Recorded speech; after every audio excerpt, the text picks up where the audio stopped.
Hello everyone, welcome to my YouTube channel English literature zone. आज की video में हम लोग द लोटस, जो कि टॉरी दत्त की काफ़ी फेमस पोएम है, उसके बारे में पढ़ेंगे। उसका मतलब क्रिटिकल अपीयरेंस देखेंगे। तो चलिए वीडियो शुरू करते हैं। वीडियो जो है काफ़ी इजी लैंग्वेज में होगा और वीडियो के थ्रू अगर आपका हेल्प होता है, वीडियो आपके सिलेबस का है, तो प्लीज़ आप लोग वीडियो को लाइक कीजिएगा, चैनल को सब्सक्राइब कीजिएगा और कमेंट करके बताइए वीडियो आपको कैसा लगा। और वीडियो का पीडीएफ चाहिए, वीडियो से रिलेटेड कोई डाउट है तो आप मुझे इंस्टाग्राम या जीमेल पे टेक्स्ट करके बता सकते हो। इंस्टाग्राम का लिंक और जीमेल दोनों आपको इस वीडियो को डिस्क्रिप्शन बॉक्स में मिल जाएगा, या फिर चैनल के अबाउट सेक्शन में भी जाके आप देख सकते हो, वहाँ भी आपको इंस्टाग्राम और जीमेल का लिंक दोनों मिल जाएगा। तो वीडियो शुरू करते हैं। The lotus is one of the best poem of Toru Dutt. Toru Dutt की काफी फेमस और बेस्ट पोएम है the lotus, who is known as one of the famous Indo Anglian poet of English literature, जो कि इंग्लिश लिटरेचर की one of the famous Indo Anglian poet के रूप में जानी जाती थी। She started writing in a very early age, बहुत ही कम एज की थी तभी से वो राइटिंग करना शुरू कर दी। अल्दाओ हालांकि she lived a short span of life, लेकिन मतलब क्या हालांकि क्या हुआ कि वो बहुत कम टाइम तक जीवित रही। But in his short age, लेकिन अपनी कम मतलब आयु में ही, she wrote her name among the great poets of India. Indian जो ग्रेट पोएट्स हैं उनके बीच, मतलब कम टाइम तक जीवित रही, फिर भी कुछ ऐसा वर्क्स इंग्लिश लिटरेचर को, इंडियन इंग्लिश लिटरेचर को दे के गई जो जिसकी वजह से इनको ग्रेट पोएट्स ऑफ इंडिया में शामिल किया जाता है। She was well versed not only in English, मतलब अच्छी अच्छी कविताएं लिखी है सिर्फ इंग्लिश में नहीं, but also in French, German and Sanskrit. फिर आगे Toru Dutt wrote a galaxy of poem, ढेर सारा पोएम लिख रखी है। His some famous poems are, उनकी कुछ फेमस पोएम है जो कि हम लोग को मतलब बहुत सारे लिटरेचर के, मतलब जो भी इंग्लिश लिटरेचर के स्टूडेंट हैं उनके सिलेबस में मिलता है ये सब पोएम। सीता, बॉगमेयर, बॉगमेयर तो टीएमबीयू में है ही, इसका वीडियो भी अपलोड है। The tree of life and the our casuarina tree, our casuarina tree और बॉगमेयर पे हम वीडियो ऑलरेडी अपलोड कर रखे हैं। फिर आगे है the lotus is from the collection of his poetry, एक पोइट्री का उनका कलेक्शन है, उसी से द लोटस को लिया गया है। उस कलेक्शन का नाम है ancient ballad and legends of Hindustan. The volume was publish in London in 1882। इस वॉल्यूम को, जो द एंशियंट बैलेंस और लीजेंड ऑफ हिंदुस्तान है, इसको 1882 में पब्लिश किया गया था। The poem is written in Petrarchan sonnet, poem को जो लिखा गया है पेट्राचंद सोनेट फॉर्म में लिखा गया। अब पेट्राचंद सोनेट क्या होता है ना, ये एक इटालियन सोनेट की फॉर्म है, ठीक है। ये क्या है, इटालियन सोनेट है, सोनेट का फॉर्म है एक तरह से, जिसको कि इटालियन पोएट जो मतलब जिनका नाम है फ्रांसिस्को पेट्रोका, इन्हीं के नाम पे पड़ा है पेट्राचंद सोनेट।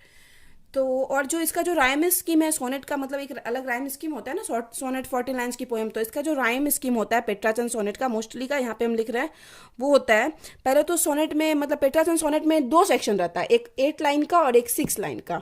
तो ऊपर वाला 8 और 6, टोटल 14 लाइन्स का सोनेट है। तो पेट्राचंद सोनेट जो होता है उसका जो राइम स्कीम होता है वो होता है A BB और ए बी, मतलब A BB और फिर एंड में ए शुरू का 8 लाइन का हो गया, मतलब राइम स्कीम दिया रहता है। फिर आखिरी का 6 लाइन जो होता है उसको लिखा रहता है CD, यही राइम स्कीम फॉलो करता है जो भी पेट्राचंद सोनेट है।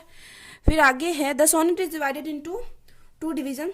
नॉर्मली पेट्राचंद सोनेट को 2 भागों में बांटा जाता है, the octave and the sestet, octave और सेस्टेट में बांटा जाता है। The octave consist of 8 lines, octave जो होता है वो इसमें 8 लाइन्स होते हैं, and the sestet consist of 6 line, sestet जो है 6 लाइन का होता है। The poem starts with a question, poem जो स्टार्ट होता है एक क्वेश्चन के साथ ही स्टार्ट होता है। Toru Dutt raise a question of the most beautiful flower in the world, Toru Dutt एक क्वेश्चन, मतलब पोएम के शुरू में ही एक क्वेश्चन अराइज करती है कि इस दुनिया का जो है ना सबसे ब्यूटीफुल फ्लावर कौन सा है, which we can see in the first lines of the poem, जो कि हम लोग देख सकते हैं कि पोइट्री कैसे क्वेश्चन करना शुरू करती है। तो ये 2 लाइन लिखा हुआ है शुरू का। लव कैम टू फ्लोरा, जो लव है वो फ्लोरा के पास आती है। जो फ्लोरा है वो मतलब फूलों की देवी रहती है। आस्किंग फॉर ए फ्लावर, वो लव आता है वो फ्लोरा के पास पूछने के लिए एक ऐसे फ्लावर के बारे में, that would be flower be undisputed queen, जो कि हमेशा के लिए मतलब एक ऐसी क्वीन हो जिसके मतलब कंपैरिजन में कोई ना हो। तो उस फ्लावर के लिए पूछने आता है, किसके पास, फ्लोरा के पास लव आता है। उसी चीज़ को, अब ये पोइट्री का लाइन है तो नॉर्मली हम इसको एक्सप्लेन कर रखे हैं। इन द पोएम में Toru Dutt presents the idea, एक विचार को प्रेजेंट करती है, दैट द इंडियन लोटस, जो हम लोग का इंडियन भारतीय लोटस जो है कमल, is the most beautiful of all flowers, वो क्या है, सबसे सुंदर है सारे फ्लावर्स में। फॉर एन एक्सटेंड टाइम, मतलब लंबे समय से क्या हो रहा था, लिली एंड रोज, लिली और रोज जो फ्लावर है, had been fighting for the title. ये दोनों क्या कर रही थी, लड़ाई कर रही थी किस टाइटल के लिए, क्वीन ऑफ फ्लावर्स के। दोनों में से कौन क्वीन ऑफ फ्लावर है। लंबे टाइम के से लिली और रोज में क्या चल रहा था, फाइट चल रहा था इस चीज को। Etch flower with its on support from poets, her flower को क्या था, एक पोएट का सपोर्ट था। क्लेम फॉर द टाइटल, कि क्यों, मतलब ये जो कुछ पोएट जो है लिली को सपोर्ट कर रहे थे अपने पोएम के थ्रू, तो कुछ रोज को सपोर्ट कर रहे थे कि क्यों उसको क्वीन ऑफ टाइटल, फ्लावर की क्वीन बनाया जाए, टाइटल दिया जाए। एट दिस टाइम, और इसी समय, god of love, god of love जो हम लोग पहले लाइन में पढ़े थे, god of love come to goddess Flora, goddess Flora के पास जाती है, asking for a flower. God of love Flora के पास जाती है एक फ्लावर के लिए, which which would be the unchallenged queen of flowers, जो कि क्वीन हो, अनचैलेंज क्वीन हो, मतलब जिसके जैसा कोई ना हो, वैसे वैसे फ्लावर्स, जो कि क्वीन हो फ्लावर्स की, उस चीज़ के लिए जाती है फ्लोरा के पास।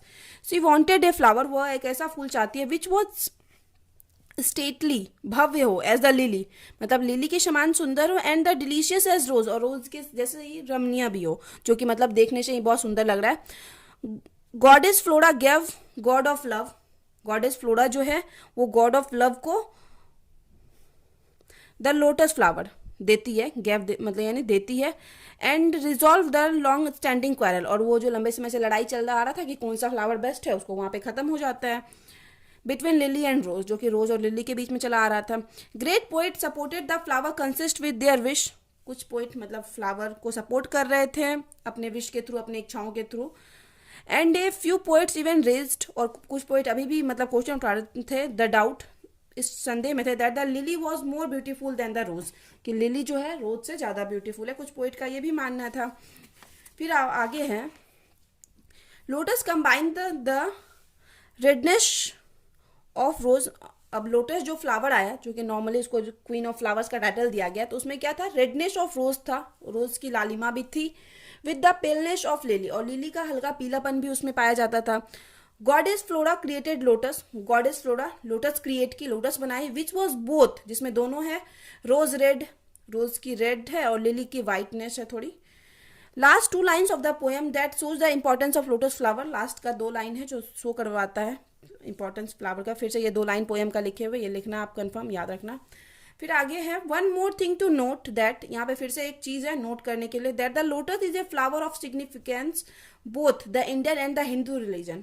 लोटस जो है दोनों चीज का सिग्निफिकेंस है, मतलब महत्वपूर्ण है और महत्व बताता है, इंडियन का भी और हिंदू रिलीजन का भी। We can understand the Toru Dutt affection, ये इमेजनरी है, ये कल्पना की गई है, यहाँ पे कंपेयर किया गया है लोटस और टोरू दत्त के थॉट को। ये जरूरी नहीं कि कंफर्म पोइट का भी सेम थॉट हो, बट ये कंपेयर किया गया है पोइटों के, मतलब उस लाइन के थ्रू। एक लाइन का ढेर सारा मीनिंग निकलता है ना, तो उस लाइन का एक मीनिंग निकाल के इसको मतलब बताया गया, समझाया गया है। We can understand Toru Dutt affection for an Indian flower, हम लोग समझ सकते हैं क्योंकि वो लोटस को इंपॉर्टेंट दी, तो हम लोग समझ सकते हैं कि टोरू दत्त का क्या होगा, अफेक्शन नहीं होगा एक इंडियन फ्लावर को लेके, क्योंकि वो भारतीय थी। And also she wanted to establish the superiority of Hindu religion over the other religion in the world, और वह क्या करती है, एंड सी ऑल्सो वांटेड, चाहती थी, wanted to establish the superiority दिखाना चाहती थी हिंदू रिलीजन का over the other religion in the world, दूसरे में जितने रिलीजन है उसके ऊपर हिंदू रिलीजन का मतलब अधिक इंपॉर्टेंस दिखाना चाहती थी। Toru Dutt is the first Indian writer, Toru Dutt पहले इंडियन राइटर है who showed Indianism in her work, जो कि अपने मतलब वर्क में इंडियनिज्म दिखाती है। फॉर ए लॉन्ग टाइम, लंबे समय से, the lotus has been the religious and national flower in India, India का नेशनल फ्लावर रहा है और रिलीजियस भी रहा है। अकॉर्डिंग टू हिंदू माइथोलॉजी यानी हिंदू के पुराणों के अनुसार, lord Brahma, Vishnu and Saraswati are fond of this flower in India. Lord Brahma क्या होते हैं, दो सब इस फ्लावर को पसंद करते हैं अकॉर्डिंग टू हिंदू माइथोलॉजी। यहाँ पे कंपेयर किया गया, लॉर्ड ब्रह्मा जो है हम लोग के, विष्णु जो है and Saraswati are fond of this flower, इस तीनों के पास लोटस का फ्लावर मिलता है। लॉर्ड ब्रह्मा वो लोटस पे विराजमान है, विष्णु भी, विष्णु के हाथ में भी आप लोटस फ्लावर देख सकते हैं, एंड सरस्वती, और सरस्वती को भी आप लोटस पे विराजमान देखेंगे। तो यहाँ पे कंपेयर किए हैं लोटस के इंपॉर्टेंस को दिखाते हुए। फिर but no poet shows its significance, लेकिन क्या हुआ था, कोई भी पोएट इसकी महत्वपूर्णता, मतलब इसका महत्व नहीं बता रहे थे इन देयर वर्क, अपने वर्क में। She delivered a clear message that, जो पोइटेस है वो डिलीवर करती है clear message that some poets write about the beauty of rose, कुछ पोइट्स लिख रहे हैं about the beauty of rose, and some are proud of lily, और कुछ पोइट को अपने लिली पे भी प्राउड है जो जहाँ के पोइट हैं, but the forget the religious lotus, लेकिन वो लोग क्या हुआ, रिलीजियस लोटस जो है उसको भूल चुके हैं, उसके बारे में कोई कुछ नहीं लिख रहा है। फिर आगे, Toru Dutt is truly a great writer, Toru Dutt सचमुच एक ग्रेट राइटर थी। She played a vital role in the keeping the sacred form of Indian mythology alive, Indian mythology को मतलब अलाइव रखने के लिए, मतलब सैक्रेड पवित्र फॉर्म जो है इंडियन मैथोलॉजी का, उस चीज़ को अलाइव रखने के लिए बहुत ही महत्वपूर्ण भूमिका निभाती है। She had already decided that, वो ऑलरेडी डिसाइड तय कर चुकी है, the second lotus flower of India, India का जो पवित्र लोटस फ्लावर है, that India should be seen as superior to all other flowers, उसको देखा जाना चाहिए ऑल अदर फ्लावर्स से सुपीरियर, बड़ा देखा जाना चाहिए, क्योंकि हम लोग का नेशनल फ्लावर भी है, कहीं ना कहीं इसके गुण की वजह से इसको नेशनल फ्लावर भी रखा गया है, माना गया है। She beautifully describe the lotus flower as the best through this poem, पूरी पोएम में बस वो वही डिस्क्राइब किए कि लोटस जो फ्लावर है वो बेस्ट है, फ्लावर है सारे फ्लावर्स में। Thus now we can say that, से हम लोग कह सकते हैं, the overall theme of this poem is pride of Indian culture and Hindu religion, की महत्वपूर्णता इंडियन कल्चर और हिंदू रिलीजन की प्राइड को दिखाती है।